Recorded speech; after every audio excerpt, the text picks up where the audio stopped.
Ladies and gentlemen, welcome to MarineLord versus LucifroN. This is going to be the first day of the $100,000 N4C LAN tournament from Berlin. This is an offsite commentary, which means that I'm receiving a clean feed, as you see on the screen, from Berlin, but I'm sitting here back at home, conveniently in my apartment, doing the commentary from here. MarineLord and LucifroN will open up with both Abbasids over here. To the left, you will have, I do believe that's MarineLord. It's a little difficult to spot. Yeah, it is. He is MarineLord. You see that on the webcam colors. It is MarineLord in blue, and on the right side, you're going to have LucifroN in red. Normally, you can spot the colors by looking at the score on the right side, but in this overlay, the scores are just not shown over here. So LucifroN, the brother of Vortex over here, Vortex also being there in Berlin on the LAN event, so the brothers will eventually fight against each other. This is the Swiss stage, which means that whoever gets a defeat here is not going to get eliminated from the tournament, rather just drop lower in the Swiss bracket, and at some point during the week, the bottom performers of the Swiss bracket will start to get eliminated. So for now, losing the set is not the end of the world, but obviously you want to make sure that you try to win this one and climb as high as possible on that Swiss ladder, because obviously the 8 players that are in this tournament are all very dangerous to each other, so every single win that you can acquire is going to be extremely important. So Abbasid Mirror is starting off here on Arabia. I wonder what the mindset is behind this one. Maybe one of the players expected the opponent to pick French and try to counterpick that with Abbasids. That's a possibility. Maybe even more mind games are part of this one. I'm really curious to see what the Abbasid gameplay is going to bring us on this Arabia map. So MarineLord, yet to win an S-tier Age of Empires 4 tournament himself, he has dominated all the smaller tournaments, and he often took down big names like Vortex, LucifroN, and many others. However, he never managed to win an S-tier Age of Empires 4 tournament, and, well, what a better time than to win the currently largest Age of Empires 4 tournament, the $100,000 N4C in Berlin. Looking at the base of MarineLord over here, it's going to be a little difficult to adjust my head to all these names over here, especially with the scores not being shown on the right side. Bit of a secret into my commentary is that I always use the score on the right side to tell which player is which color, because it's actually a little difficult to keep track of it once you cast like 3-4 sets a day. This is the 3rd set of the day, so we already had 2 completed, and this is the 3rd one. There is going to be one more after this one today, and we will have another 4 best of 5s tomorrow on Sunday. Economy wing is the wing of choice for both players over here as they go up to Feudal Age. Looking at the base of the players, you do see both of the players having a somewhat exposed gold mine, which means that aggression towards that could be an interesting factor, but in Abbasid Mirror, the stone mine is potentially even more important than the gold mine, and that stone mine is at the back over here for LucifroN. He is going to have that stone very safe, and he's going to start mining it as we speak, and for MarineLord, we'll have to see if he's mining stone himself. He's got a front stone, and he's got one to the left of his base, but he hasn't touched either of them just yet.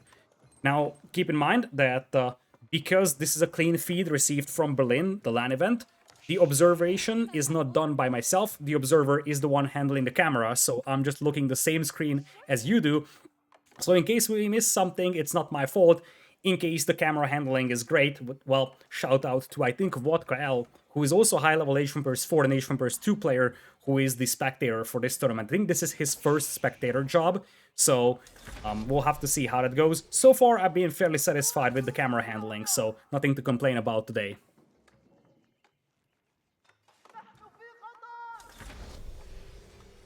Looks like the House of Wisdom is complete, and on the other side, we're gonna have the Feudal Age kick in as well. Looks like we have a bit of a harassment coming in from LucifroN, harassing those gold miners. This is something that both him and his brother Vortex love to do. Without animation cancel, it's next to impossible to kill any of those villagers, because the opponent will just pull that villager back once it's low HP.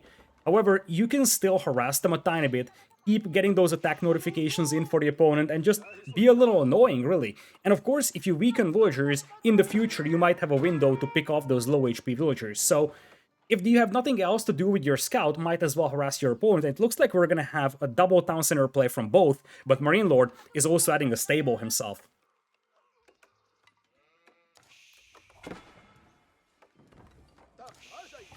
Meanwhile, on the other side, we didn't see a production building dropped just yet by LucifroN. Indeed, he's building his second town center on the berries, very close to the first one. If he still wants to maximize the efficiency of those berries, he's gonna have to make a mill, and that's exactly what he's doing right now. By making a mill, he's going to double the amount of food available on those berries. So regardless of the fact that the town center is there as a drop-off site, you still have to make a mill close to those berries. Given the fact that those berries are quite exposed, you can justify that town center up front. Whereas for MarineLord, he's delaying his town center, but in exchange, he already has a stable up.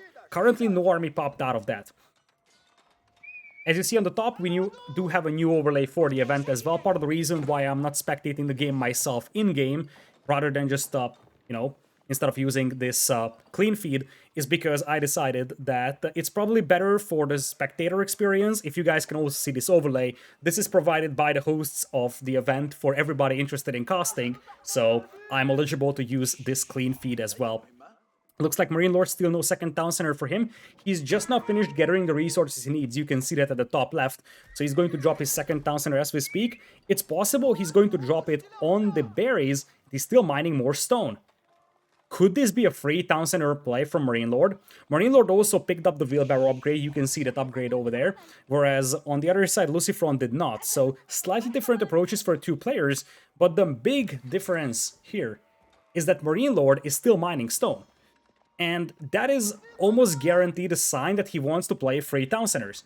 This is turning into a booming game. There is also Horseman now out, something that LucifroN is going to see, so he knows exactly that he needs to be careful. Horseman could appear close to his base anytime in the future. Now, his base is rather compact, so those Horsemen wouldn't be able to do that much of a damage, but he's going to react to the barracks for the time being. Meanwhile, on the other side, MarineLord still mining stone. One of the things that we have to talk about here when it comes to tournament rules is that one of the rules for a tournament is that the players are not allowed to build stone walls in Feudal Age. Stone walls can be built in Castle, but not in Feudal Age, and stone wall towers are always banned. So you are not allowed to stone wall rush your opponent, you're not allowed to place stone wall towers anywhere. And the key takeaway here is that you can't make them in Feudal Age. Which means that if MarineLord is mining stone, that is going to be for a third town center. There is no way that he would just start making stone walls right now. Meanwhile, on the other side, different approach taken by LucifroN. You see, he is instead going for a fast castle, and that's a play I like a little bit better. Because as you see, he already has the second town center running for quite a long time, so he has a 5 villagers lead. And what's more important is that he's getting ready to get to Castle Age. MarineLord hasn't even started thinking about mining gold for that. He's going to consume a ton of food, making villagers on free town centers. So I kind of feel like this approach here from LucifroN, going this 2 town center into a fast castle build, is a little more legitimate than the free town center boom here from MarineLord. Now, LucifroN has to be careful not to lose a single villager to the horseman out there. MarineLord being aggressive and just annoying the opponent tiny bit here with that horseman. First spearman now coming out. There might be a villager actually getting taken down because there was a low HP villager out there. Observer switched away, so we'll never know if that villager got picked off or not. But I think that is probably a villager casualty on the side of LucifroN.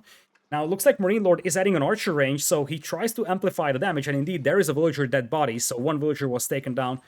MarineLord will try to play a rather aggressive feudal here with horsemen and archers, but by the time the archers really arrive here and become impactful, you're going to see men-at-arms hit the field for LucifroN. Now, for the men-at-arms, he's going to need a defensive tower on that gold mine, because if he loses control over that, he's going to have a tough time accessing gold. So a preemptive defensive tower could actually make a ton of sense here for LucifroN. It looks like we're going to have multiple stables now operational for MarineLord, and now camel archers.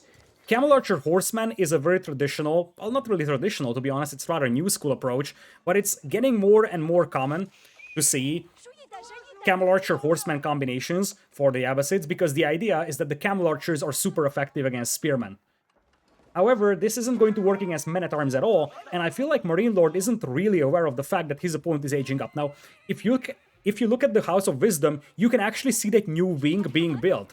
So if MarineLord looks closely, he can see his opponent aging up. But it's a little more difficult to spot than, let's say, a Holy Roman Empire player building the Regnitz Cathedral, because you're looking at a big building instead of just some small adjustments on the House of Wisdom. But it's actually visible that your opponent is aging up. So I wonder if MarineLord has spotted that. Looks like he's staying in Feudal Age for a long, long time, and his opponent banged up quite a lot of gold, so there is going to be enough gold for LucifroN here to make quite a lot of men-at-arms, even if he gets forced away from the gold mine, which could be a realistic possibility, given the fact that the horsemen are there and archers are also coming in. Looks like MarineLord is moving to the left side over here. This could be somewhat worrisome for LucifroN because the berry villagers are quite exposed, and this might be a little bit of an how do we call this? Overextension? Or just a little too ambitious of a play here from LucifroN, because his berry villagers will be slain over here. Quite a few dead bodies out there. He only has 2 town centers, so MarineLord will actually take the villager lead thanks to this aggression here, but now it's Castle Age time, and as weird as it sounds like, I don't think that this raid here is going to impact the game tremendously here. LucifroN has a ton of food in the bank, so he can afford to have those villagers idle, because now he's just going to send those men-at-arms all the way to the front. With the ability to build siege weapons right away, you also have to keep that in mind. They can start making rams immediately. There is still a rather safe food eco here for Vortex. Casualties were there for LucifroN. He lost a couple of villagers, get punished for that berry patch at the back of his base, but ultimately, MarineLord wasn't really able to inflict a tremendous amount of damage, or at least not sufficient to compensate for the fact that there are men-at-arms heading towards his base and he has no tools of stopping them.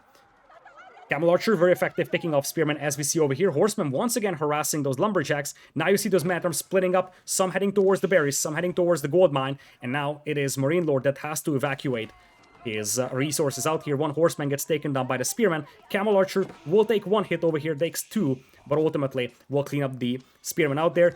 Camel Archers could actually work quite nicely against the men-at-arms. That's probably your only answer in Feudal Age for the Abbasids to the men-at-arms, and it looks like for now MarineLord is holding this, which changes the complexity of things very soon. Because the moment MarineLord gets to Castle Age, he's on the way to Castle right now, I do believe. The moment he gets to Castle Age, he can get crossbows out and he can hold off this assault rather easily. Is he going to Castle Age? That's the main question. He's still harassing the berry villagers out here. There is going to be a defensive tower out there. Meanwhile, on the other side, men-at-arms beating up the villagers underneath the town center. MarineLord did lose a few vills, but he's still in the possession of a 9-villager advantage. But the men-at-arms are trickling in quite relentlessly, and you're seeing a ton of idle time being forced on MarineLord's economy. Now you're seeing MarineLord on the way to Castle Age. That's the culture wing that he's building, but he's still at least a minute away, and that's going to be a lot of waiting time for a player that already has a lot of idle time on his economy. Villager count still in his favor, but the men-at-arms are slowly grinding down those villagers. And the more concerning thing right now for MarineLord is that he has a ton of idols. Inside those town centers, so many villagers idle because the men-at-arms just keep trickling in, killing villagers and forcing them back to the town center. Now the problem that LucifroN is facing is that those men-at-arms, while they are getting some kills, it's not like they are devastating the economy of MarineLord. 69 villagers right now for him, very nice. And the thing is that you probably need those men-at-arms grouped up and have like one big charge where they can potentially start burning down buildings as well. Nice micro by MarineLord up north using that single Camel Archer to try and harass the berry villagers. And it looks like now LucifroN is going to regroup. He's hiding his forces in that stealth forest, but because he has no scout over there, he had no idea about the horsemen arriving. Neither did his opponent. So both of the players here are surprised to encounter the opponent in that stealth forest. But the victorious player of this fight is going to be LucifroN, taking down 2 horsemen. Camel Archer still being very annoying over here. Tower should be able to finish it off now. And I would expect to see some siege weapons now being dropped by our red player, LucifroN. He kind of has to. He needs something to push those buildings with. Culture Ring finished in 10 seconds here for MarineLord. If he gets to Castle, he can start making crossbows and he's going to be fine. But there's already Mangonel coming out. The rocks flying towards the villagers, killing 2. Quite a lot of damage done, and now the gold mine is inaccessible for MarineLord. He only has 71 gold in the bank. He's got a market to trade away resources with, and he's floating a ton of wood, so he can compensate for that, but his gold access is now being just completely denied. Horsemen will try to jump on the Mangonel over here. Camel Archers increasing in numbers as the horsemen will try to burn down that single Mangonel out there. Beautiful micro by MarineLord. Spearmen doing their best to stop the horsemen, but the Mangonel does go down. Quite a few horsemen were taken down as well, but the Mangonel is gone, which means that the Camel Archers will be able to continue being very effective in this combat. Map control is leveraged quite well by LucifroN and MarineLord as well, both of the players expanding towards additional berry patches. As you have a 17 villagers right now for MarineLord, but his access to gold could be in peril. A couple of villagers were taken down by that 1 man-at-arms on the wood line, and now you see another Mangonel come in here. LucifroN wants another push here, and he already denied one of the gold mines, and I do think that he's aware of the gold mine to the right of this one, so he's probably going to push that one very soon. Still heavily focused on the infantry department, whereas for MarineLord, he's got the Camel Archers, he's got the Horsemen. I think the key thing here for LucifroN would be a second Mangonel. Because, once again, the opponent could snipe 1 Mangonel. Sniping 2 Mangonels is a lot more difficult, and that's exactly what we're seeing. A second Mangonel is being added right now. by LucifroN. For MarineLord, it looks like he's sending over the Horseman and probably even a Camel Archers to the north, making a Siege Workshop. He wants to get some Springolds out himself. And he's also going to launch a counterattack with his forces, it seems. Those blue dots moving to the north, or he's trying to cut off the reinforcements. Sneaky villagers moving to the right side, and indeed, they're going for reinforcements right now, but they bump into quite a lot of spears. Spears stunning the horsemen as well, making it more difficult to retreat. And this window will be utilized by LucifroN to try and push deep into the opponent's base. He's realizing that all the forces are on the left, so he's free to just rampage the opponent's eco on the right. Reinforcements have been cut off, but two mangonels are just marching closer and closer to the opponent's base, and they are ready to start taking down villagers inside there. Reinforcements are once again coming in. Mangonels opening up against those lumberjacks potentially, but a bit of a traffic jam over here. This could be disastrous for LucifroN, because his mangonels could be taken down by the overwhelming numbers of villagers, and that's exactly what we're seeing. One mangonel gets taken down, the second mangonel could be burned down as well. Quite a lot of villagers will fall over here, but MarineLord knows that he needs to kill those mangonels, otherwise he's got no response to them. Most of the horsemen are gone, Camel Archers would just die to the mangonels. MarineLord sacrificed a lot of villagers to get rid of those mangonels, but the problem is that his entire eco is getting harassed left and right. Constant raids from men-at-arms, from spearmen, and you could see for a brief moment the third town center being dropped by LucifroN. That's going to be allowing him to keep track of the villager count of the opponent as well. And look at that, men-at-arms once again on the left side. Every single location across this map, the men-at-arms, they just ignore the town center fire. They do have enough ranged armor to ignore the town center fire, and they just keep trickling in, forcing MarineLord to stay within his base and just have a ton of idle villagers. And if you look at the incomes per minute, that's a disaster for MarineLord. 46 wood per minute, that's probably the biggest problem for a player that wants to go for Camel Archers and Horsemen. And on the right side, there's a window as well for LucifroN to harass those gold miners. That's not something that he has done yet. There's actually a tower, and I think if he garrisons it, he could start killing those vills. 86 villagers over 82. Another mangonel now coming up for LucifroN. 33 army for him, 18 only for his opponent, although quite a few of them are Camel Archers, which are very valuable units. Most is Spearmen in the army, however, so you gotta be careful, because the Camel Archers are a lot more effective against the spears than they are against the men-at-arms.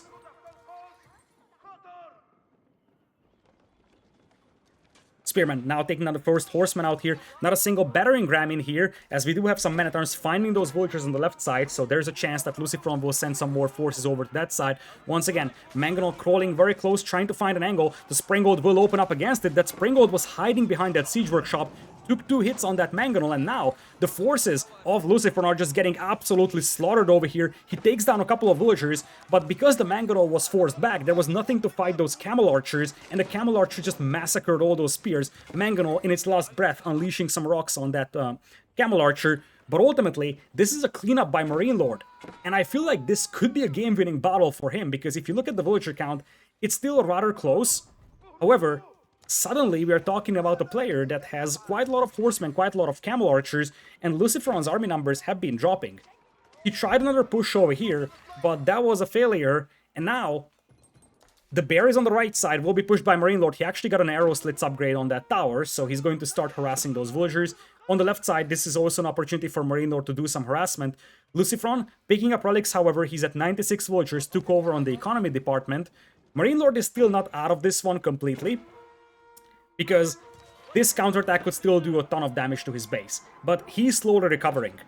Every single moment I look at his base, I get the feel that he's getting back on track more and more. Camel Archers will be dispatched to the left side. I think he's going for those berries. It's a little risky because there is a direct push coming his way, but with a defensive tower out there, potentially with a Springald emplacement, that could help a lot. But the tower isn't going to be finished. This attack comes in before the tower completes, and that is going to mean that the gold access for MarineLord is going to be cut off. And you see towers are being dropped by MarineLord. He's realizing that that berry control is going to be such a crucial part of this game over here. In the middle, we do have the men-at-arms and the spearmen pushing into the base of MarineLord over here. Meanwhile, on the right side, some horsemen are just slaughtering the villagers of LucifroN. I don't think that LucifroN noticed that slaughter happening over there, and I think the Camel Archers are heading to the left. So this could be a great way for MarineLord to just stall out the push in the middle and harass the opponent from 2 directions, because we are seeing his counterattacks yielding significant results. I think I don't have to talk about that anymore. You will see all those dead bodies out there. Those are the results of those pushes. Those horsemen really did the work, and part of the reason why is because LucifroN was distracted while the fight was happening. He was focusing in the middle, and he didn't see his units in the right side getting slayed. Now, Horseman trying to jump on the Mangonel with too many spearmen nearby. You're going to see MarineLord calling off his forces, but now the villager count is dropping for LucifroN. He's getting raided by horsemen. Some camel archers also took up arms and killed a couple of villagers on the left side. And if this push doesn't work out for LucifroN, he could be in trouble. Now, his push is still kind of scary. A lot of spearmen in that army, quite a lot of mangonels as well. He's got Springgold support as well, and he's denying the gold income from MarineLord, or at least so does he think, because on the right side, MarineLord is accessing that big gold mine. The thing that's concerning for LucifroN is that he's getting raided to death at this point.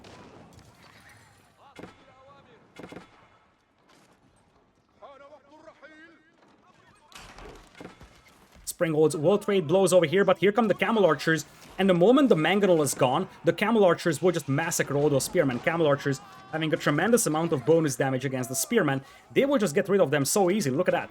It's 2 or 3 shots from a Camel Archer to deal with the Spearmen. The Spearmen also have bonus damage against the Camel Archers, but the Camels can just run away from combat. And you see, all of the Spearmen got cleaned up, Horsemen also got rid of the Mangonel, and now we're looking at 86 villagers against 104, MarineLord with 31 army, over 20 from LucifroN. Now, LucifroN also wasn't idle. He has been killing villagers on the left side with some men-at-arms, and on the right side, he's also been denying that gold mine. So, MarineLord still has a tough time accessing gold, but with those Camel Archers picking off so many Spearmen, he's taking insanely effective fights, and that is helping him tremendously here. In fact, MarineLord is barely using any gold. He's using Horsemen, he's using Camel Archers, none of those cost gold, which means he isn't really reliant on those gold mines that are being denied right now, and the Horsemen are still rampaging the eco of LucifroN. Looks like LucifroN never really noticed them or never really bothered to clean them up.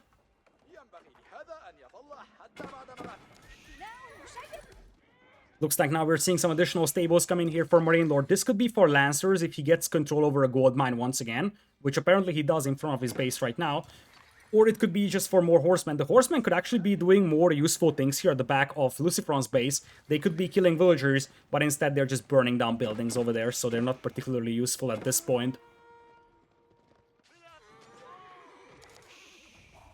Looks like the horseman will get cleaned up over here, but quite a lot of farming eco was taken down from LucifroN. Currently he has 1100 food per minute as opposed to 1400 of the opponent. Here come the Camel Archers, however, and they're one of the scariest raiding force in the game. A lot of damage output, quite difficult to kill, highly mobile. This is exactly what you want to avoid against the Abbasid player. Having Camel Archers rampage your eco, and you see so many villagers have been pulled off the wood line.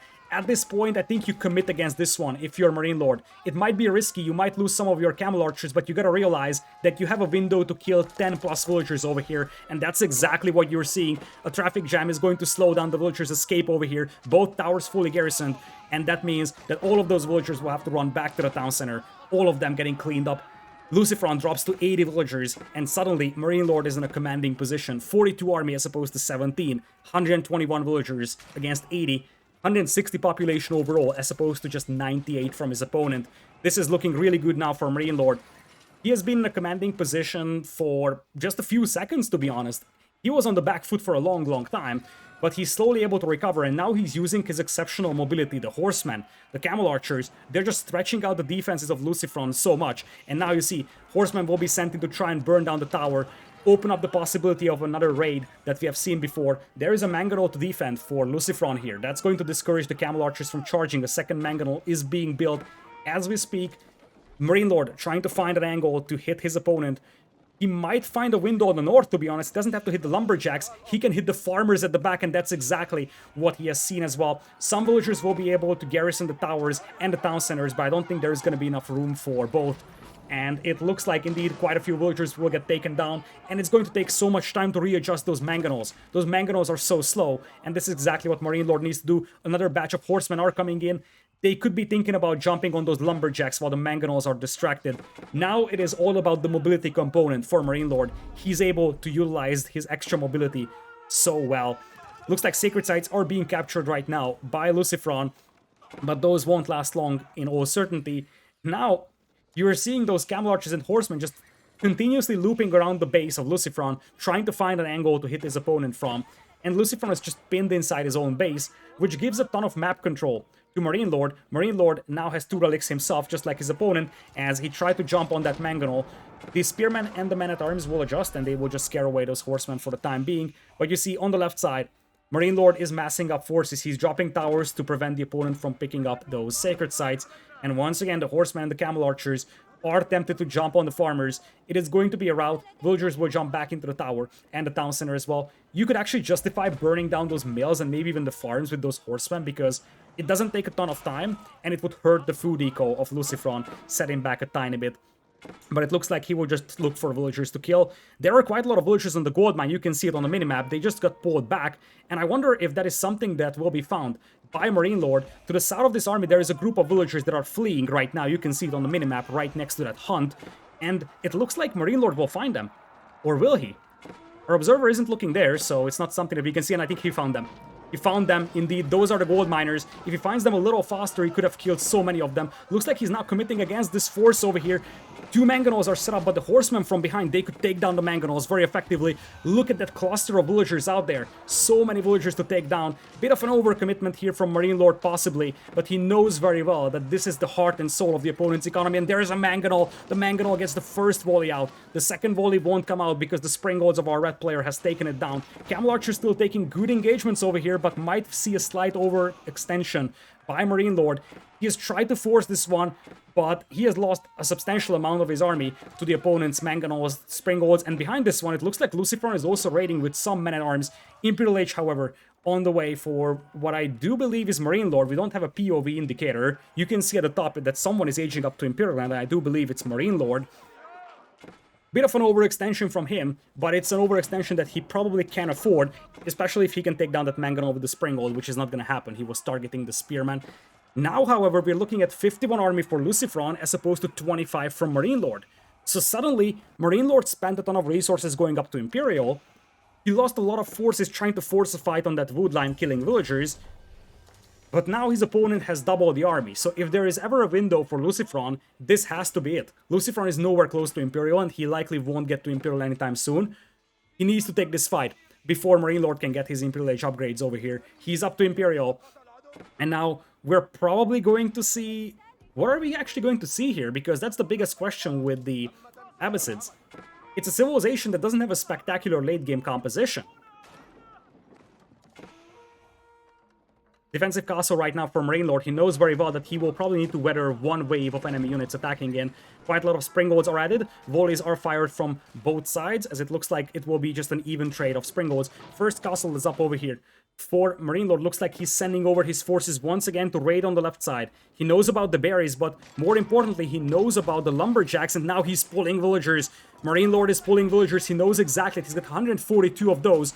Those are very cheap units. You can throw them away, but if they can take down 2 or 3 mangonels, that's gonna be an absolute thing of beauty. Looks like 1 mangonel will be taken down for a price of 10 villagers. That's a bargain for MarineLord.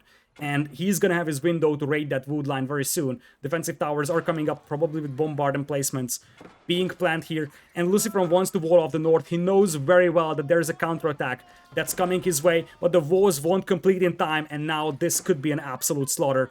All those villagers that were previously protected by mangonels and spearmen are no longer protected. A keep is being built here, scrambled up to try and hold up this position. But you gotta wonder how many villagers will fall making this keep. The keep is likely going up, but how many villagers will give their lives away for this one? The camel archers, the horsemen are taking down quite a few. And on the right side, you're also seeing a new wave of forces coming in from MarineLord. He's got the elite horseman upgrade already in. Looks like LucifroN's forces are converging on the left side. They're hitting those berries and the gold mine. But that's not going to be that important for MarineLord. Whereas on the other side, you're seeing LucifroN's eco getting raided to oblivion. On the right side, lumberjacks were raided in the middle. Villagers gathering food were raided, and now you're seeing some forces mustered by MarineLord to hold off the attack, the counterattack from LucifroN. LucifroN is at 54 units, and it looks like we're gonna have some Culverins in here. Culverins can take down those springolds very effectively, and they can also wipe out mangonels. Look at that volley coming out. They won't be that effective against the infantry, but the Culverins, all they need to do is just wipe out those mangonels, and then MarineLord will be able to get rid of the rest here. He's still Imperial Age as opposed to his opponent being in Castle, and LucifroN is down to 79 villagers.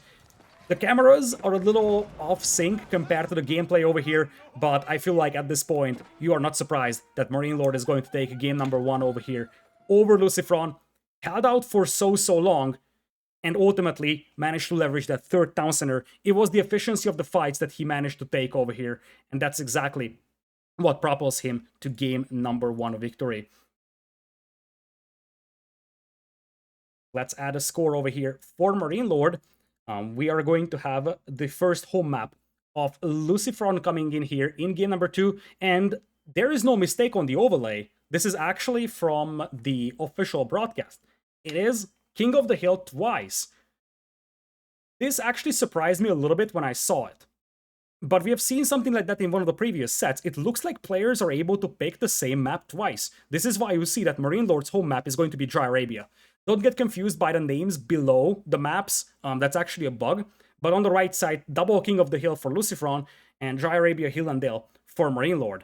So MarineLord will play another Dry Arabia game over here if we get to his home map. And for LucifroN, he's got King of the Hill twice. So I'm curious to see what he has on his mind for that map.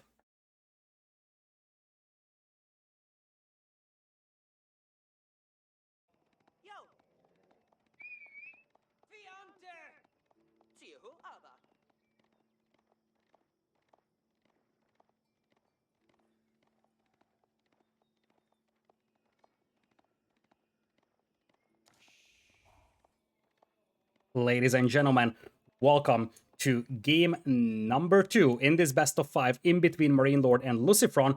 We're actually going to Hill and Dale here, so we might have been given bad drafts. This is going to be the first home map of LucifroN. It is possible that we were given wrong drafts. I am fairly certain that my overlay was set up in a way that you could see the draft that we were given, so looks like we had an issue over there. It's going to be Hill and Dale here for LucifroN. He's going to be utilizing the Delhi Sultanate on the right side in blue. Actually, that is in blue, MarineLord. And LucifroN is on the left side in red. I'm always getting confused by the positions because the webcam for LucifroN is on the right. So I'm like, okay, that has to be LucifroN on the right, but that's not the case. MarineLord is on the right side playing as the HRE in blue. And on the left side, you're going to have our red player, which is going to be LucifroN as the Delhi. So let's talk about this matchup over here. It is a matchup where Holy Roman Empire is the meta civilization. It's the traditional Hill and Dale civilization, whereas on the other side, the Delhi Sultanate is basically a counterpick to that. Because in many ways, the Delhi Sultanate is able to control the map using the efficient production, leverage that map control by capturing the sacred sites, and then even collect the relics before the HRE could potentially do that. So this is a very difficult matchup for the Holy Roman Empire, and we have seen this more and more. Delhi is being utilized as a counter-civilization to Holy Roman Empire on Hill and Dale. Now looking at the relic positions, those are rather even. You do have basically... Actually, it's slightly better for our blue player if you look at the overall map. Not that much better, to be honest, because 2 of those relics are in almost neutral ground, but there are 2 relics rather close to the base of our red player, LucifroN. 3 slightly closer to MarineLord. Looking at the bases, you do have a large gold mine at the front over here for our blue player MarineLord. That is the one that he's taking right now. And for LucifroN, he already has a Moss Cup, he has a mill as well, and he's grabbing the wheelbarrow upgrade in all certainty. In fact, the overlay is not showing the wheelbarrow upgrade being researched right now. It just started showing it, so it is going to be wheelbarrow first, as you would expect from the Delhi player. Beautiful Aken Chapel spot over here for MarineLord. This is going to affect his gold miners, his lumberjacks, his hunters as well. The only complaint that I have is that it's not affecting the villagers underneath the town center. If you pull this Aken Chapel 1 tile to the right, it would still affect the gold miners and it would also affect the villagers underneath the town center. So this would be slightly better for MarineLord, 1 tile to the right, but it's still a great Aken Chapel to work with for him. The scout of LucifroN will find this Aken Chapel quite easily, and you're going to have the Dome of Faith coming in for him as his feudal age landmark, so no surprise over there for either of these players, going for the standard good old-fashioned landmark choice for feudal age.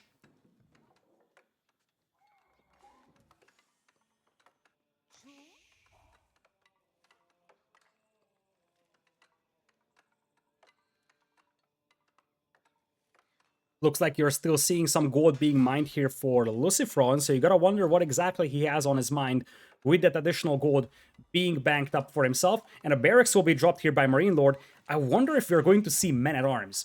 This is a strategy that we have seen in one of the previous sets. I'm not going to spoil this because, well, I don't want to spoil any sets. Even without saying the result, I don't want to spoil strategies either. But we have seen an attempt like this before today, and that was men-at-arms trying to counter the spears and archers of the Delhi.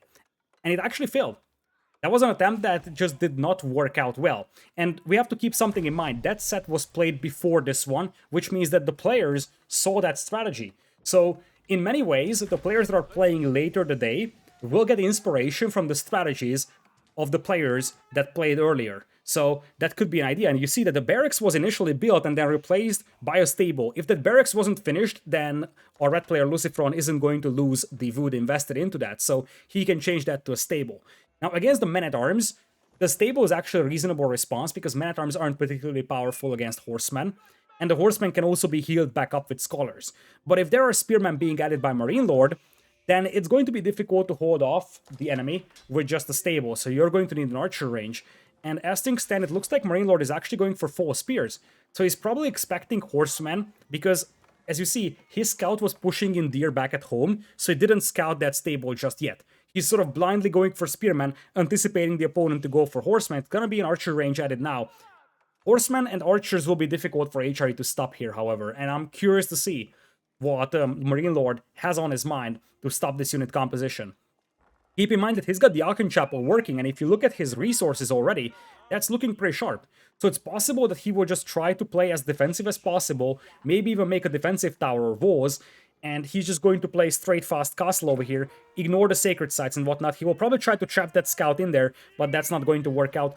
Hardened Spearman upgrade is in there, and I see that scout trying to block the wall foundation, but as the spearman approaches, the scout will disengage. Spearman will try to chase down the horseman as well.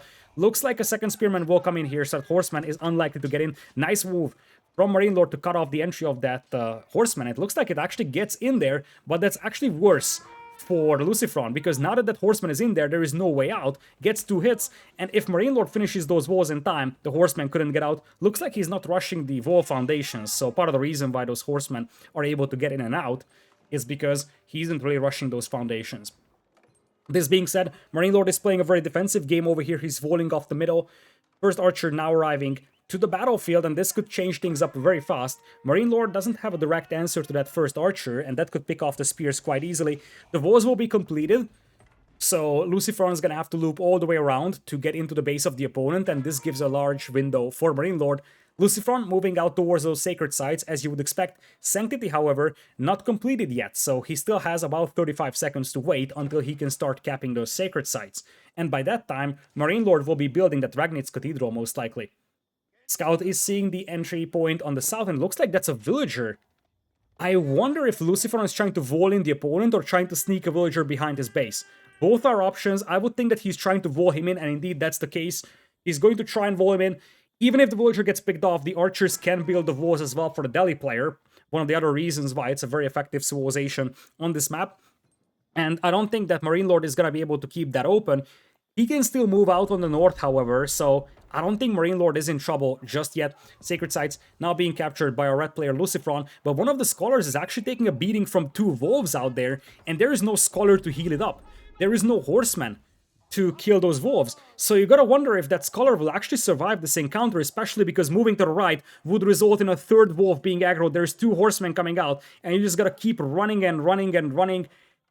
And at this point, you gotta wonder if that scholar is going to survive. Looks like our observer is not interested in that. Instead, he is going to show us the 2 captured sacred sites. On the north, you're gonna have some walls coming up as well for LucifroN. And considering that the sacred site at the bottom is not being capped, it is going to be a scholar down. You could see that dead body for a brief moment. Stable now coming up from MarineLord. He wants to go for the knights over here. So good old-fashioned HRA build here. Knights to control the map. He is going to be fully walled in, however. So now, at the front of his base there are also walls. It's going to be difficult for him to get out. One thing that he could do is grab the siege engineering upgrade quickly and make 1 battering ram, because that could help tremendously getting through those walls. He's got 3 stables, so knights would also work out, but of course the opponent can always add layers behind, and let's not forget, there are 2 sacred sites under the control of LucifroN here, and he's about to capture a 3rd one, so LucifroN's gold income will soon skyrocket, and if it takes forever for MarineLord to get out of his base, then LucifroN can get to castle and start picking up the relics with the scholars. So LucifroN is on a timer, or excuse me, MarineLord is on a timer right now. He needs to get out of his base fast, and for LucifroN, the entire game plan is to just keep his opponent inside his base for the next 3 minutes. Because if that succeeds, LucifroN will be able to start picking up all the relics, and nothing will be left for the HRE player. All 3 sacred sites under the control of LucifroN right now. At the bottom left part of the screen, you can see the sacred site countdown as well, but that's not really the main factor right now. You're going to have the House of Learning being placed right now by the Delhi player, so he's rushing up that castle age. I think that's at least 13 or 14 villagers building it, and you see everywhere where MarineLord goes, he's bumping into walls, and LucifroN is doing the smart thing. He's adding more layers. He knows really well that it's all about delaying the opponent from getting out of his base. You're trying to add as many layers as possible because you just need about a minute to pick those relics up. Just think about it. You have enough scholars to start picking up the relics immediately. You could easily end up with 5 relics over here for LucifroN before MarineLord is able to get out of his base. That archer on the north is going to get picked off, but that's not really a big deal right now. 3 sacred sites and 5 relics, that's a gigantic amount of gold income here for LucifroN. And he looks like he's going to be able to grab that. You see, Scholar moving to the right side, grabbing that relic. He's picking up the one on the north. Of course, he has to start off with the ones closer to MarineLord's base. But as things stand, it very much is possible that LucifroN will have all 5 relics. As you see on the top right, he already has picked up 3. That isn't the garrisoned relics. It's actually the relics garrisoned or being carried by monks. So it's not like 3 relics already garrisoned, but he already has under control 3 of them. It would have been better to go for the one in the middle first, because that one was the most exposed, and that is the most likely to be potentially taken by MarineLord over here. LucifroN, he's going to try and make a run for that, but with the tower up for MarineLord, there is no additional way to add a second layer. And you see, Knights are just so desperate to break through. I'm fairly certain that MarineLord sees that Scholar coming in, taking the relic. At this point, if you are LucifroN, you're also satisfied with just making a run for it with your Scholar and just taking it as far away from the opponent as possible, trying to somehow salvage that in the future. Another mosque is being placed over here by a red player, and you see the Knights are pursuing that one Scholar out there. Finally, MarineLord is out of his base. 2 Scholars bringing the relics over here. If those make it back home, it's a disaster for MarineLord. His opponent would have 5 relics over here. Now, one thing that LucifroN doesn't really have is army that's capable of countering the Knights over here. Not a lot of crossbows on the battlefield right now. Volo attempt here, number 1 from LucifroN, scaring away the Knights for a time being. There's a second relic that could be used for the Vololo, but it's all about keeping those monks alive and delivering those relics into those mosques, because once you have them delivered, the prelates cannot do anything here. MarineLord sent in a prelate. He wanted to pick up a relic that was belonging to a killed Scholar, but that's not going to be a possibility. Another Volo attempt coming in here. 2 Volo attempts, in fact, but neither of them will be successful. They will scare away the Knights, but at this point, LucifroN is trying to convert them. He knows fully well that it doesn't have the army to fight them, so he's trying to convert them at this point. Monks will help quite a bit with the healing department, and I think, once again, LucifroN will try to get a conversion in with that monk that just picked up a relic from the mosque. This is going to be a difficult fight over here for LucifroN, because there's so many Knights over here and so many idols will be there for LucifroN, especially because he doesn't have food in the bank right now. It's going to be difficult to fight this one. Conversion attempt once again coming in from LucifroN. Once again, unable to convert any, however. He's got an insane gold income. We're talking about multiple sacred sites and 5 relics, but he doesn't have food because those Knights are denying the berries, so he can't really make spears, he can't really make crossbows. Looks like the villagers are now moving out, trying to get some food salvaged. If LucifroN is able to stabilize over here, I don't see MarineLord being able to win this game. I'm trying not to call games early, but holy potatoes, Delhi with 5 relics and HRE without a single relic is an absolute disaster for the HRE. Spearman will slowly clean up the Knights over here. Knights actually getting some beautiful value for themselves on those villagers, or are they? Not a single villager was killed in the end. They decided to just disengage upon seeing the flood of Spearmen coming in. Still, the Knights are harassing the base of LucifroN quite heavily here. A couple of crossbows would be immensely helpful here, especially because with some meat shield in front like spears, they would do a ton of damage to the Knights over here. Scholars still trying to heal as best as they can, but the Scholars are also being taken down, villagers are being taken down, and LucifroN is struggling quite mightily cleaning these few Knights up inside his base. Some walls would definitely help, that's for sure, but he doesn't have his window to make walls right now. He finally has enough food to continuously produce spearmen, however, so I think he's gonna be able to clean this up. He's down to 26 villagers, however. Is this too late for LucifroN? He's got 5 relics, and he could get the sacred sites for extra gold income with Delhi, but he just lost about 18 villagers, and that's a lot of villagers being lost, especially if you consider the fact that your opponent still has the Aken Chapel for extra efficiency on the villagers. So this might have been a little too much for our red player, LucifroN, to lose. Spearman still coming out here as some Landsknechte will be mixed in by MarineLord. He's realizing that against light infantry, mass light infantry like spears, the Landsknechte perform really well, and you will see just one or two of those massacring all those spears. Indeed, that one Landsknechte just killed 4 or 5 spearmen. That's a great addition right now to the army of MarineLord. LucifroN is still trying to wall himself in, and you got 5 relics. Is it possible to lose the game? That's the question that you have to ask yourself, and I think we're getting closer and closer to that department where it's becoming a reality. 24 villagers for LucifroN. That knight has been killing villagers left and right, and you have a ton of gold income, but you also have to consider something. Now MarineLord is picking up those sacred sites.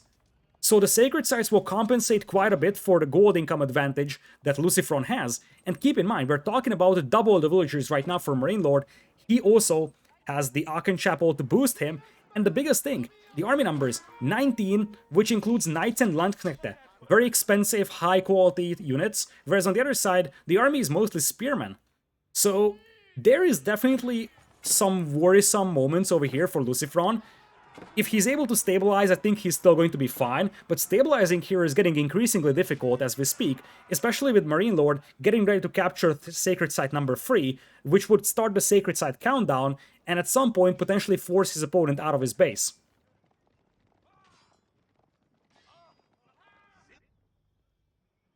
It is also worth noting that by having limited amount of map control here for a Delhi player, it also means that he isn't really able to access a lot of berries. So all those berries in the Dale area are inaccessible for a Delhi player, which means that he's gonna have to work with either hunts or, even worse, farms when the berries run out, and that's going to be problematic. He added a second town center to recuperate the villager losses. That's the right thing to do at this point. He needs to catch up in terms of villager numbers. The question is what MarineLord is thinking about right now. He's got some Landsknechte, he's got some knights, and he's reinforcing the battlefield more and more. An additional barracks will be added, so I would think it's just going to be a Castle Age push with the infantry over here. His opponent, LucifroN, could think about some Mangonels, because the Landsknechte are fairly fragile, and am I seeing a Palace of Swabia? Yes, I am. Ton of resources in the bank for MarineLord, and he's going to use it. He wants to get to Imperial. Just make that villager lead even larger. The Landsknechte will force the opponents back once again. Those bad boys having area damage is going to do a lot against all those light infantry, the spearmen. And once you get to Imperial, this is going to be insanely difficult, if not impossible for LucifroN to fight. Because MarineLord is going to have a tremendous villager lead. We'll be talking about 40-50 villagers in just 1 or 2 minutes. He's going to have 3 sacred sites over here. And he has the better unit composition right now. Numbers are slightly better for LucifroN on the army department, but that doesn't mean a lot when most of your army is just spears. Mangonels could change things rather soon, however, because as I said, Landsknechte have relatively low health, which means it's rather easy to kill them with some Mangonel shots. Imperial Age is in now, as a Siege Workshop is being added. Culverin is probably the unit of choice here for MarineLord. He did that in the previous game with the Abbasids. The Holy Roman Empire also have access to the Culverins. Landsknechte thinking about turning back, thinking about fighting this one. And I think they could take a good fight over here. That is indeed the case. MarineLord turns around. He's using the Landsknechte to great efficiency. And you see, he's just slaying all those light infantry units without losing any of his forces, really. Now the Knights are jumping on the Mangonel. Beautiful micro by MarineLord. Torches down the Mangonel. And that is going to force his opponent back into his base once again. And Imperial Age is in for MarineLord. So he's now using that Palace of Swabia to build up that eco lead. Not a single relic in the Regnitz Cathedral. Can an HRE player win without a single relic? I think we're getting closer and closer to a point where we can say yes. 62 villagers, over 40, and this is looking really grim right now for LucifroN. His spearmen are pushing up against those knights, but you will soon see Imperial Age upgrades come in here for MarineLord, and I think the cameras are once again telling the story over here, because LucifroN is tapping out. MarineLord, confident game number 2 victory over here. Those knights really paid for their price. It was all about that. The ability to kill those villagers inside the base of the opponent is basically the game winner there for MarineLord. Started out as a disaster, ended up as a victory. Extremely important for MarineLord, because this looked really bad, and now we are talking about the position where he was able to take a win on the opponent's home map. Is the overlay right? That's the question. Could be the other way around, actually. So I'm just going to leave the overlay as it is, simply because I'm actually unsure about the maps, and it looks like we didn't get an updated draft or anything like that, so I'm just going to update the score, and We will see what map we're going for as the second home map of LucifroN. But anyways, MarineLord took a game that was seemingly lost and he turned it around. So he was able to win with HRE against Delhi, which is a difficult civilization matchup for the Holy Roman Empire. But what's even more important is that he was able to win from a very desperate situation. And now LucifroN has to feel some pressure and has to fear some annoyance to a certain extent. Because he just lost a game where he picked up 5 relics. And I don't think I've seen any pro games where the HRE player was limited to 0 relics. It's extremely difficult to limit them to 0 relics, and LucifroN had all the ingredients. But then the Knights broke in, and suddenly LucifroN was out of food. He didn't have the food to make spears or crossbowmen, and he just got massacred by those Knights. In the broadcast or in the clean feed that they're showing, they're not actually showing the villager statistics, but you could just see a massive drop in the villager count of LucifroN, something that he could never ever recover from. And MarineLord did the right thing. He utilized his map control to capture the sacred sites, and by that he's able to compensate for relic gold income that the opponent gets. And of course, going into Imperial with the Pass of Schwabia will give him a ton of new things to play around with. Extra villager production, culverins to take down the opponent's siege, bombards to take down the opponent's buildings. There was very little that LucifroN could do to stop the HRE now that MarineLord got to Imperial. And with that, game number 2 is in the hands of MarineLord as well. Game number 3 is going to be match point. Right now, MarineLord leading 2-0 in the Swiss stage of the first day of N4C Main Event.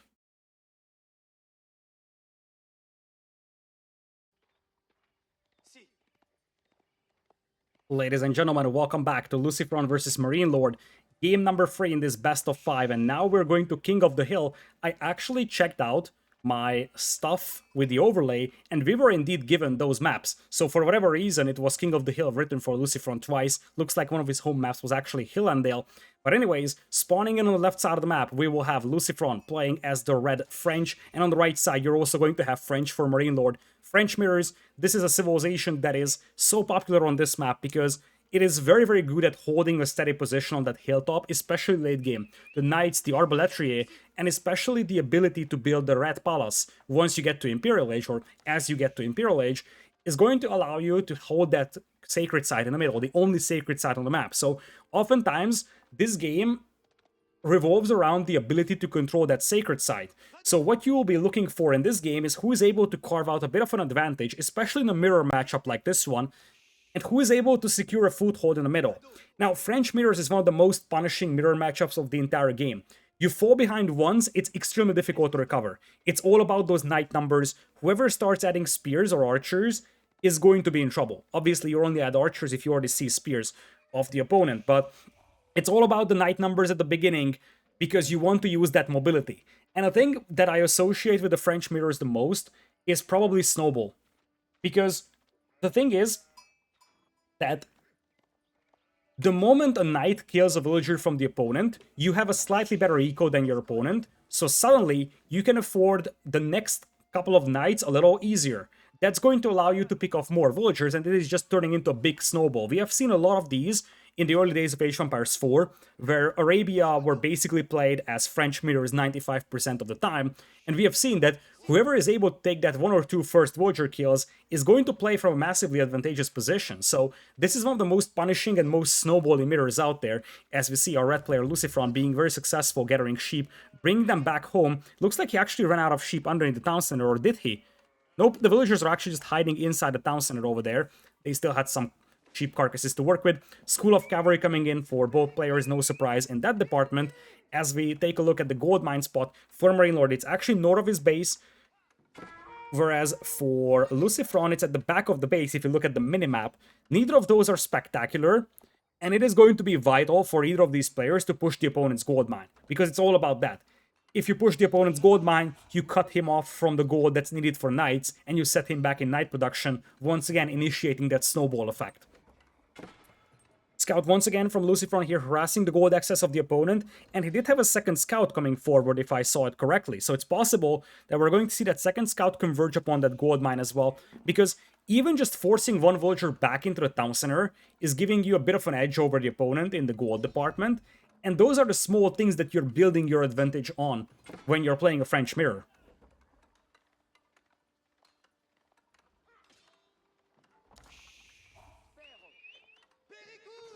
Looks like indeed one villager will get forced back into the town center, and you'll see that LucifroN isn't even pursuing. He knows very well that the villager will make it back to the town center no matter what, and it would just be too risky to lose that villager out there. So, not even risking trying to finish off that vill. He knows very well that he can't kill it. It's all about that little harassment, forcing the opponent off from the gold mine for a brief moment. Looks like Feudal Age is going to be in at approximately identical times for both. And now you see LucifroN coming in with 2 scouts. That's the danger zone for the opponent, because 2 scouts could actually be a lot more effective harassing these villagers than 1. This is why MarineLord is pulling back his own scout. Scouts do a lot of damage against scouts, so even just 1 or 2 hits that he delivers on the red scouts over there is going to help a lot to survive for those villagers. But it looks like the harassment will continue, and MarineLord will have to call back his own scout once again. MarineLord only has 1 scout on the battlefield, whereas his opponent has 2, which means that MarineLord has 1 villager advantage, as you see on the top of the screen. But it also means that he's forced to fight over here with that 1 scout, meaning that he's not scouting the opponent. He's got no idea what his opponent is up to. Even though in a French mirror, it's rather easy to figure out what his opponent is up to. Now, it's going to be a professional scouts build, actually, from LucifroN, and I wonder if MarineLord is doing the same thing, because this I didn't necessarily expect. First Knight comes out for MarineLord, so he's going to open with a Knight, same thing for LucifroN. But professional scout seems like the plan for both players. Wheelbarrow has been researched already by MarineLord, so he's got that as an advantage as well over his opponent. And we now see a barracks come in for MarineLord.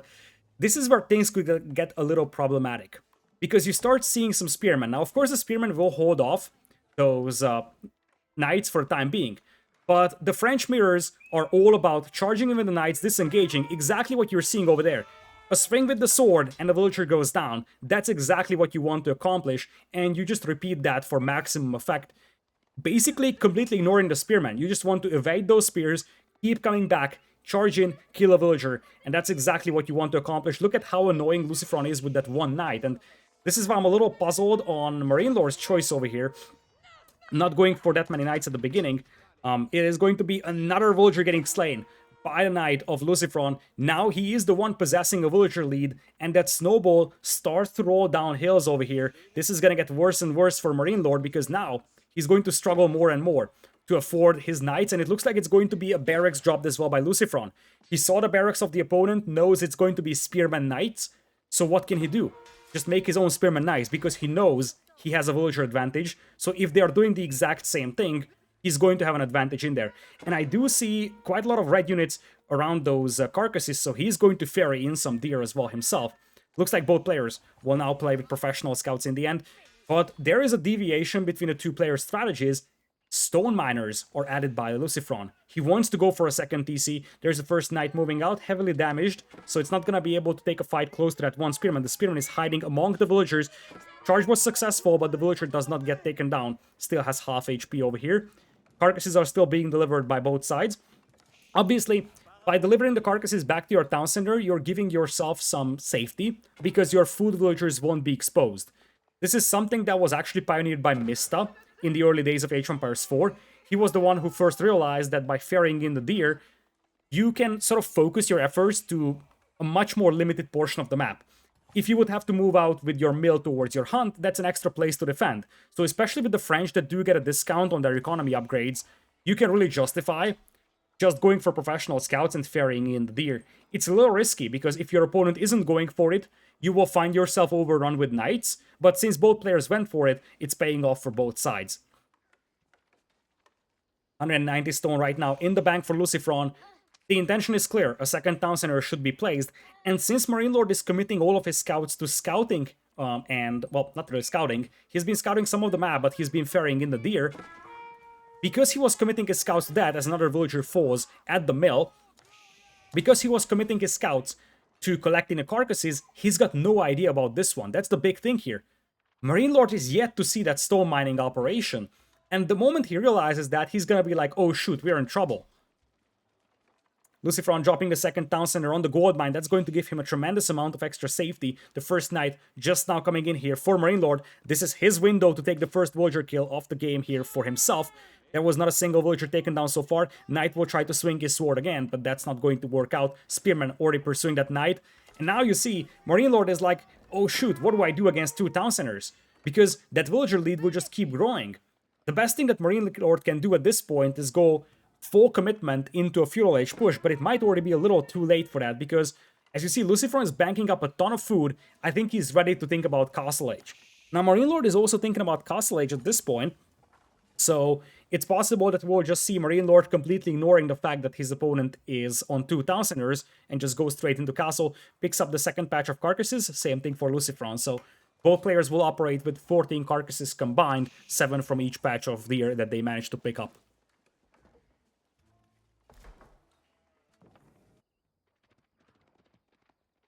Two knights once again, probing the base of LucifroN over here. He currently has 37 villagers over 33, so slight villager lead over his opponent at this point. MarineLord, however, slightly better with the resources. In fact, he's getting close to Castle Age at a quite convincing pace. Meanwhile, archer ranges will be added by LucifroN. I would be very surprised if these were actually for archers. These are probably long-term preparations for Arbaletier. You might see 1 or 2 archers if he's getting pushed with spears, but the long-term plan is probably Arbaletier, and it looks like MarineLord is thinking about going for a full spearman push. So you might be forced to make archers over here, but that's never good. I like this idea for MarineLord. By forcing 2 archer ranges from the opponent, he's going to force LucifroN to commit very heavily to the archers, which means that MarineLord will just be able to switch back to cavalry and massacre all of them. So by making spears, he's forcing the opponent to make archers, and those archers won't be very effective in the long run, especially if there isn't really a lot of knights to escort them. Castle Age on the way for MarineLord, slightly faster than his opponent. 6 villagers advantage right now for LucifroN. He still has some carcasses to be carried in, but he might actually lose those scouts over there. 1 scout came in from LucifroN to harass the gold miners, but minimal damage was inflicted. But that's going to be 2 scouts being picked off over here by MarineLord, so he won't be able to deny the hunts entirely from his opponent, but he's gonna be able to take down 2 scouts carrying carcasses over here.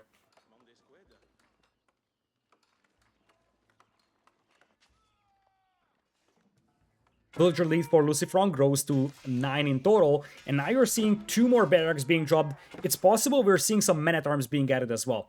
Because if LucifroN is heavy on the archer department, then men-at-arms is something that you can justify. Now, as I see just full spearmen right now from our red player. Barely any archers hit the field. There were 2 archer ranges constructed, as the guild hall is now on the way for LucifroN, building it up with 10 plus villagers, and it looks like he's just now finishing up those ranges, so we are yet to see an archer pop out on the battlefield, and this could give an insane window for MarineLord to go for men-at-arms. Now, as Castle Age is approaching for LucifroN, this is actually getting better and better for him, however, because French men-at-arms are not spectacular, and it's not a unit that you want to go for long-term, whereas the Arbaletier that LucifroN will make to respond to that will be great against the French. Arbaletier here will deal with the knights and the men-at-arms very effectively as well, and keep in mind that LucifroN has a considerable eco lead now. It's 10 villagers, so he's gonna have MarineLord on a timer. MarineLord needs to make something happen, because otherwise he's just gonna get outboomed quite heavily, and look at that! MarineLord was trying to steal those leftover carcasses out there. He drops off the carcass upon seeing the spearmen arrive. Archer range is now making Arbaletier, and this is the moment where you might actually switch back into spearmen. A bit of a tricky spot over here, because if you have spearmen, those actually deal at least quite reasonably well against the Arbaletier, especially if the Arbaletier don't have the Gambeson's unique upgrade. But the main point of concern here is that the moment you switch to Spearman, your opponent will start making archers. So this Archer-Arbaletier composition will be very difficult to beat right now for MarineLord, and he's the one that has to do something against the opponent, because he's getting outboomed like crazy. First Knight approaching right now, trying to get some damage done on those Lumberjacks. Arbaletier are now on the field though, so those Knights will have short lives over here. They will be picked off quite easily. Even just 2 or 3 Arbaletier can do a tremendous amount of damage on heavy units like Knights and Men-at-Arms.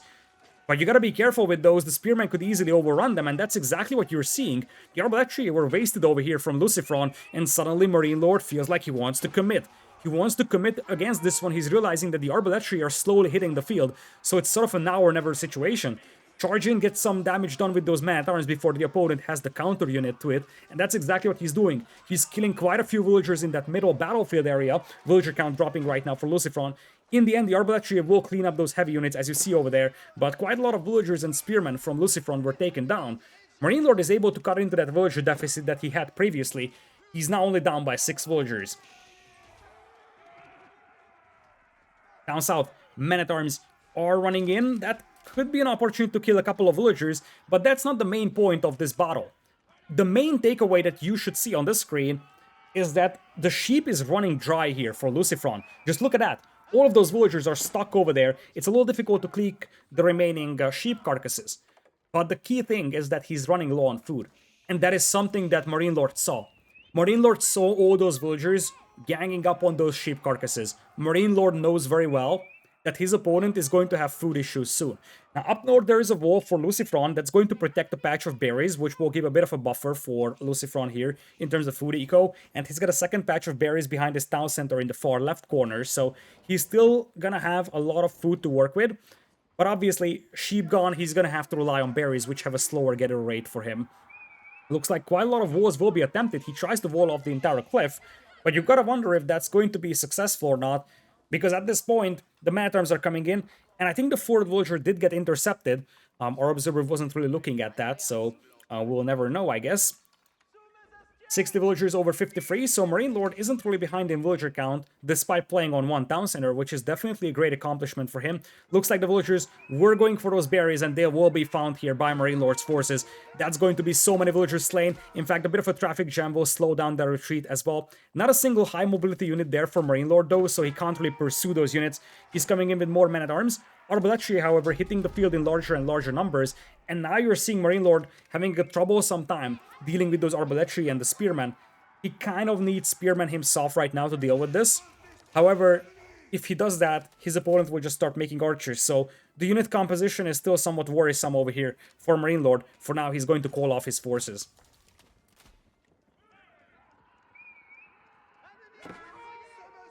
Looks like the walls weren't completely built for LucifroN, but he's trying to wall off that central area.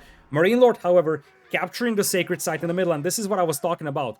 The moment one player is able to secure a central area foothold, it's going to be difficult to fight against. MarineLord is ready to pick up some relics with the prelates or monks that he already has.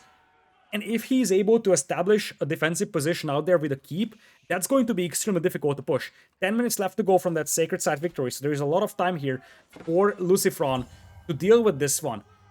But as things stand, he's pursuing those man-at-arms up north, and that could cause problems for him, because as I said, if MarineLord is able to get a keep up close to that sacred site, it's going to be extremely difficult to fight. Looks like MarineLord is just trying to keep that wall open, as in the middle, one Spearman will neutralize the sacred site for the time being. MarineLord seems like he just wants to keep his opponent pinned inside his base, however, and he just wants to make sure that he's able to pick up all the relics. And I see some horsemen. Horsemen will be a great answer to all those Arbaletier, but you need some numbers over here, because as you see, 1 horseman, 2 horsemen won't be enough, but 6 or 7 of them will, and for a moment, LucifroN detached his spearmen from his group of Arbaletier, so suddenly, not only MarineLord cleans up the spearmen in that sacred site to maintain control over it, he was able to wipe out the spearmen, and now there is absolutely no protection for those Arbaletier from the horsemen. The best thing they can do is try to retreat and try to take off any men-at-arms that they can, because the horsemen are just wiping them out right now. The lack of spearmen supporting those Arbaletier is now a big disaster for LucifroN. He's adding his own men-at-arms, but this is now extremely troublesome. He needed spears to deal with those horsemen. He's slowly taking down the horsemen, but MarineLord feels the blood in the water. He knows very well that now he has a big army advantage. He's coming in with the next wave of horsemen, the next wave of men-at-arms, and he's ready to hit the opponent's eco here. The villager count is slightly better for LucifroN, but that could soon change, as the forces of MarineLord are slowly overrunning the base of LucifroN. This is match point for MarineLord. If he's able to win this game, he's going to move on to the next day of N4C as a victorious player in the first round. Might be a bit of an overextension here with the men-at-arms against that many Arbaletier, but I think at this point MarineLord is just committing this so he can get a castle up in the middle. We have seen this multiple times before on King of the Hill. You are just sort of making a push to make sure that you have the window to build your castle in the middle. If you look at this stone in the bank for both players, both of them are thinking about the castle. Whoever gets a castle up in the middle is going to be able to hold off the opponent from that sacred site for a long time. Only 8 minutes left on that sacred site counter, and you see that despite the fact that MarineLord has 8 villagers deficit, he's got 3 relics and the sacred site, and there goes the castle. That is going to make life extremely difficult for LucifroN, especially with only 7 minutes and a half left on the counter.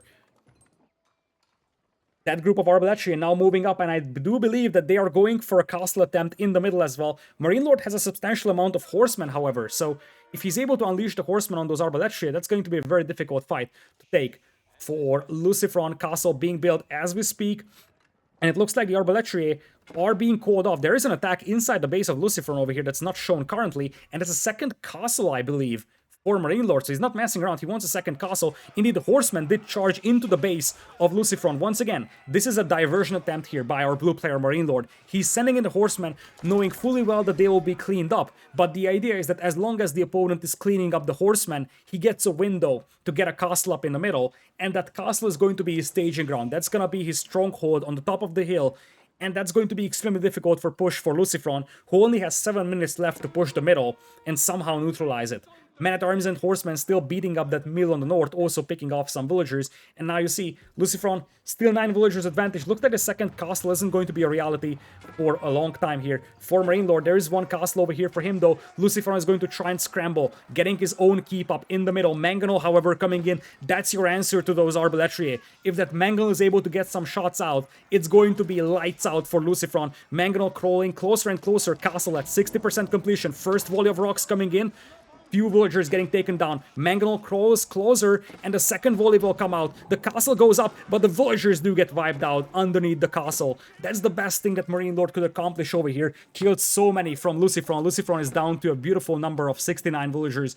The two keeps are standing strong against each other, so now it's gonna come down to whoever is getting trebuchets out here. But it's gonna be impossible for LucifroN to neutralize that sacred site. That's his problem. He can have the castle in the middle, but he can't neutralize the sacred site. And that is the main problem that he's facing right now. That is the reason why dropping the first castle in the middle is so important. You drop your first castle, you capture it, your opponent is going to have a really difficult time uncapping that sacred site. Only 5.5 minutes left to go. For LucifroN, look at that, a conversion attempt here from MarineLord. That is going to be villagers fleeing for their lives, and that is going to be a few villagers converted, not all of them, but on the cams, you can already see the players finishing up with this game. I do believe that we know the result. MarineLord takes game number 3 over here. He tried the conversion on the villagers, almost got away with like 15-20 converted, but even without that, he got like 4 or 5. And the most important thing is that he had the sacred site in the middle. LucifroN knowing fully well that he won't be able to take that sacred site away from him. And with that, MarineLord 3-0, very convincing set against LucifroN. Started out a little rocky, but by the time we got to game number 3, MarineLord was in a quite dominating position. This game also went fairly well for LucifroN at the beginning, but after that, that key fight on the top of the hill, the horsemen being able to push back so many crossbows, and then, more importantly, MarineLord's ability to get the castles up in the middle was important. He distracted LucifroN. LucifroN was busy cleaning up the forces inside his base, and MarineLord used that window to get the castles up in the middle. That's usually how you do it on this map. Force a fight, you know you will lose that fight. But even if you lose it, you will get yourself a window to get a castle up in the middle, and that is going to be difficult for your opponents to push, and you put them on a 10 minutes timer, which is rather short, especially if you're facing 2 castles and you have no siege. With that, MarineLord takes the win over here. LucifroN, not eliminated. He is going to be able to play tomorrow as well in the second day of the Swiss stage. But still, MarineLord, very convincing win over here, looking strong, seeking that first S-tier tournament victory out here. With that, I'm going to thank you for watching. Take care. See you next time in the next set of the N4C main event.